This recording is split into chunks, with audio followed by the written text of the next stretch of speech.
শুভ সকাল সবাইকে। নতুন একটা ভিডিও নিয়ে চলে আসলাম। আজকে ঘরের কাজ থেকে শুরু করলাম।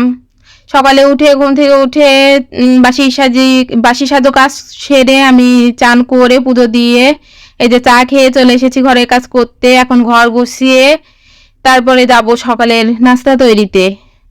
তো আমার ঘর গুছানো প্রায় কমপ্লিট। এটা আমার অন্য আরেকটা ঘর। এই যে আমি সব কিছু মুছে নিয়ে এখন সকালের জন্য একটু নুডলস রান্না করব।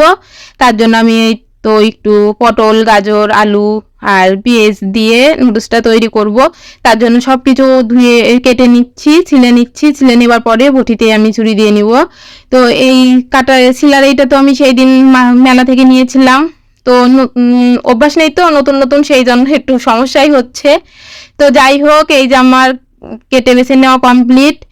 আমি ডিমটা একটু ভেজে তুলে রাখলাম কড়াইয়ে, তেল দিয়ে ডিমটা ভেজে নিয়েছিলাম। এখন কড়াইয়ে আবার তেল দিয়ে কাঁচামরিচ আর পেঁয়াজটা দিয়ে দিলাম। কাঁচামরিচ আর পেঁয়াজটা একটু ভাজা হবার পরে আমি কেটে রাখা সবজিগুলো দিয়ে দিব।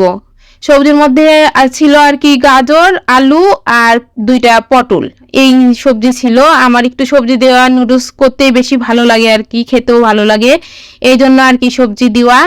তো যাই হোক, আমি এই সবজির মধ্যে সামান্য পরিমাণে একটু লবণ দিয়ে একটা মশলা আমি মশলা দিয়ে দিলাম। যেহেতু আমি 3 প্যাকেট নুডলস নিয়েছি, আমার 3টা মশলা ছিল। তো সবজিতে একটা দিলাম, টেস্টটা একটু ভালো হবে আর কি, সেই জন্য। তো যাই হোক, আমার নুডলসটা প্রায় কমপ্লিট হয়ে এসেছে। এখন আমি মশলা দিয়ে ভালোভাবে নাড়াচাড়া করে এই যে ভেজে রাখা ডিমটা দিয়ে দিচ্ছি। ভেজে রাখা ডিমটা দিয়ে আমি এখন খুব ভালোভাবে নুডলসটা হাই হিটে ঝরঝরা করে ভেজে নিব।